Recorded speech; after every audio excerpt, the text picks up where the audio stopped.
Welcome to the channel and welcome to the vlog. So for today's vlog, what we're going to do is we're going to upgrade the sync system to a new version in the Ford Edge. This is a 2017 model Ford Edge ST line. It is sitting on some lovely wheels that are curbed to hell, and you know, I don't know if that was me or if it was the partner, who cares. And of course, Ford Edge ST line. So of course this is the UK spec car, so this is a 2 litre turbo diesel. So let's jump in the car here, let's get the car started and show you the current version of Sync 3. The power of a diesel. It's not a 5 litre, but there we go. So, Sync 3.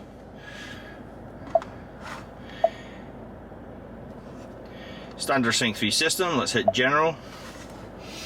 About Sync. So this is version 2.2 on Sync 3. Oop. Wrong button. So we're on version 2.2 on Sync 3, and of course the maps are the EU version 4.15. So there we go. So let's come out of that. So there we go. So Sync 3, quite an old one. Let's turn the car off. Let's jump up the stairs into the office and download the new version on the laptop, show you how to do that, and then come back and let's update it on the car. So let's jump to it.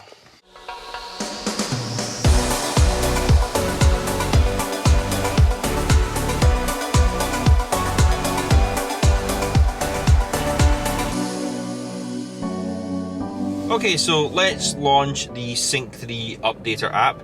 You do need to be connected to the internet for this to work. Obviously, I'm sitting in the car park. I'm currently tethered to my iPhone 11 Pro. Once you open it, it will check for updates online. If it doesn't see an internet connection, it will close the app. So make sure you do have an active internet connection before you launch the app. Okay, so the first thing you want to do is read the notes or the instructions on the website. Once you have done that, I'll go through obviously what we've done on my version here. So we have Sync version 2. So let's get the image of that up. Let's see here, photos. Okay, so I did take a picture of this. As you can see there, we are on version 2.2. So let's enter into here, 2.2. Actually, if we just do 2.2, and then the build number is 16280 on my head unit in the car. Of course, sync region is Europe. Language is English, United States. Unfortunately, there's not a United Kingdom option there. They seem to think that English came from the United States, which, well, it didn't, but debate for another day. English, United States, I think that's as close as we're going to get. And then this is where I done it wrong last time. So we're going to select advanced options, and we're going to pick reformat. Now, before I had that set to auto detect, now please read the notes. If you haven't done this before and you're not sure what you're doing, reach out on the forums, check with someone, and of course comment below. I'll try my best to come back to you. I can't promise you, but obviously you do this at your own risk. You know, it's up to yourself, and you take full responsibility for the outcome. So basically the option here is auto detect, auto install, reformat, and downgrade. We are going to pick the reformat option because we are on version 2.2, build 16280. Now with that, we are going to go for the reformat option, and that's because we need to completely wipe the memory on the head unit in order to make space for the new build. So once we've done that, we're going to click apply settings, and we're going to go back. Once you click apply settings, it's going to take you back to the current configuration page. In here, you'd select your USB pen drive. Obviously, right now the pen drive is in the head unit we're running, so I'm doing this retrospectively just to show you. We then pick where region, Europe again, and then the version of Sync that you want to upgrade to. Now there's a caveat to this: if you upgrade to the latest version of Sync from 2.2, which you can do, obviously with this you then can't downgrade because it's been made kind of impossible. The tool isn't supported with later versions. So keep that in mind when you do this. Once you upgrade to the latest version, there's no way to go back. Quite frankly, on this case, I'm not really interested in doing that. So what we're going to do is we are going to, in fact, upgrade to the latest version available. So that's Sync version 3.4, build 20351. And then, of course, the maps, we're going to go for the latest version, which is the F9 2019 and the EU maps for 2020. So we're going to select that. Down in the select package, are auto going to fill in the packages required for this installation.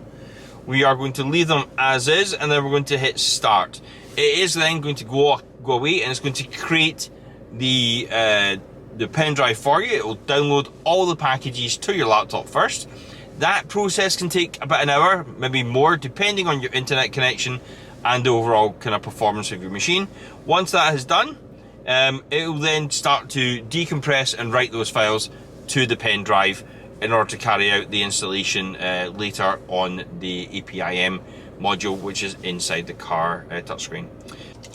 So here we go, attempt number 2 with the good old pen drive. We've just created it, literally just finished this second.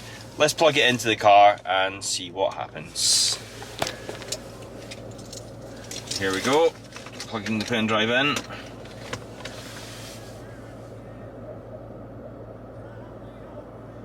Updating system software.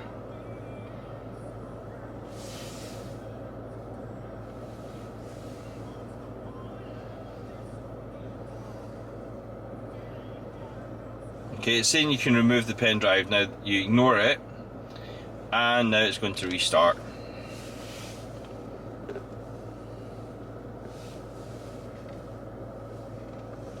Okay, so as you can see now, it's currently repartitioning the built-in hard disk, or the eMMC, on the head unit.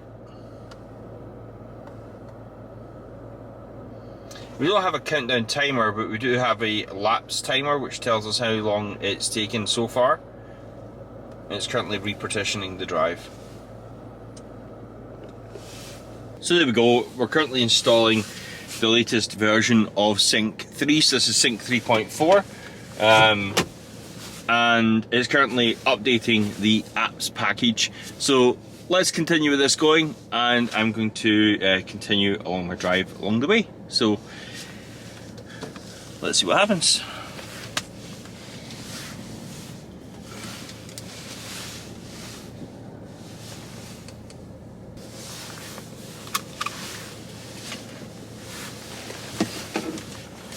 Okay, so we just need to let this run. It's currently extracting. We're 7 minutes in. It's extracting the maps package. So let's let this run. It's about a quarter of the way through, so it should take what, nearly half an hour, roughly 28 minutes, half an hour. So let's see how it goes. Okay, so we're 37 minutes in to the installation. And as you can see, it's currently still installing. Well, 38 minutes in now. It's extracting the voice nav package onto the head unit here, and of course we're doing that from a 64 gig USB pen drive. So yeah, let's pause the video here and catch it when it's done.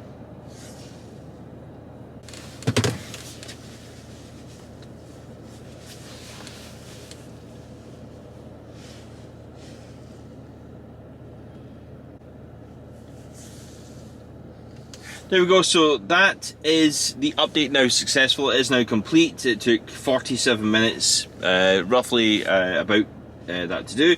It's now saying it's successful and for me to remove the USB pen drive. So let's just remove the pen drive from down the bottom. Pen drive is out, and the head unit should automatically restart.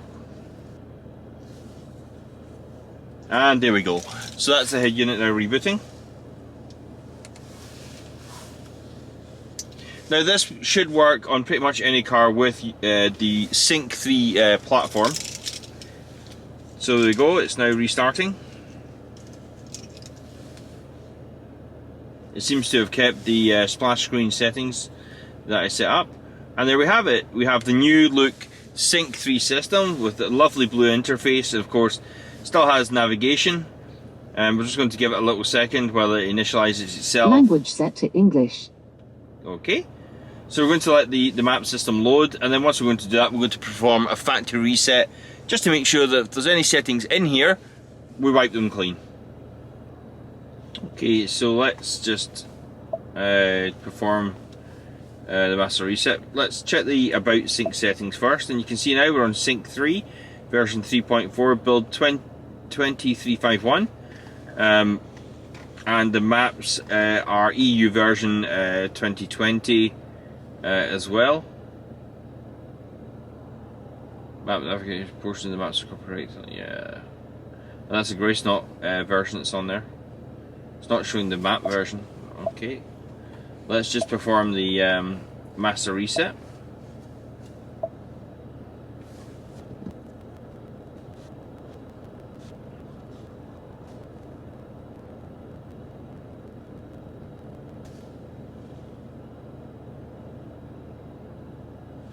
Okay, so there's the master reset now done. It's now asking me to confirm that we want automatic updates and sync diagnostics enabled. So let's just go ahead and confirm that. It's now saying that the auto system updates are on, system diagnostics is on, and the vehicle, when it's connected to the Wi-Fi, will pass information to the Ford Pass app and also to Ford. So your vehicle will check for updates automatically when it's connected to Wi-Fi network or the Ford Pass app. Your vehicle will send diagnostic data to Ford USA, so that's okay. Sync can now check for updates using the Wi-Fi, so we'll click View Networks. For this purpose, we're going to turn on the settings on there. I'm just going to refresh this. And okay. I'll enter a password. Okay, so we've entered our password. It's now connecting to the Wi-Fi on my phone.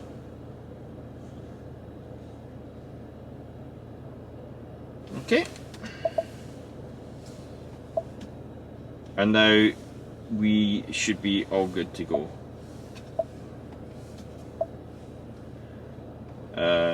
Okay. Right, so let's just quickly check over some settings. So in general, language UK English, temperature degrees Celsius, measurement unit is in miles. Touchscreen beep, we'll just leave that on just now, which is all okay. Software licenses, etc., all good. Automatic updates, we're not bothered about that. Vehicle, and of course that's the camera settings. I do like the delay on, so it just doesn't turn off straight away. Display settings is set to auto, which is all good. Ambient light, this car does have ambient light, and it's set to the purple one, which is fine. Mobile apps, let's have a look. Enable mobile apps via USB, all good. Navigation, sound, clock, radio. Let's check out the sound settings. We do have the surround sound option on this car, which is fine. Bluetooth information. So the last thing to do really is let's connect up our mobile phone and enable Apple Carplay. So let's plug my phone back in. Okay, now it's asking to set up Apple Carplay. Carplay lets you use your iPhone in a way that allows you to stay focused on the road, blah blah blah blah blah. Disable or continue. Continue. CarPlay may collect vehicle data. Ford is not responsible for CarPlay. Ford may disable CarPlay at any time.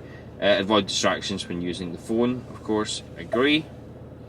Okay, emergency assistance setup. We're going to enable that because that's always good. You never know when you're going to need some help. And there we go. CarPlay is now working the way it should do. It seems to load faster as well. So on the Sync 2.2, it took a while longer to load, where now it's definitely almost instant to connecting up. That's pretty awesome. So there we have it. We've successfully updated the screen on the touchscreen of my Ford Edge to the latest version of Sync, the latest one that we can get our hands on. It's 3.4. Build number, like I said, is there as well, as I said before. All done, all working. Really happy with that update. Of course, if you did like this video, please do remember to like and subscribe and help us out there. And likewise, if you have any comments, please leave a comment below, and I'll see you on the next one.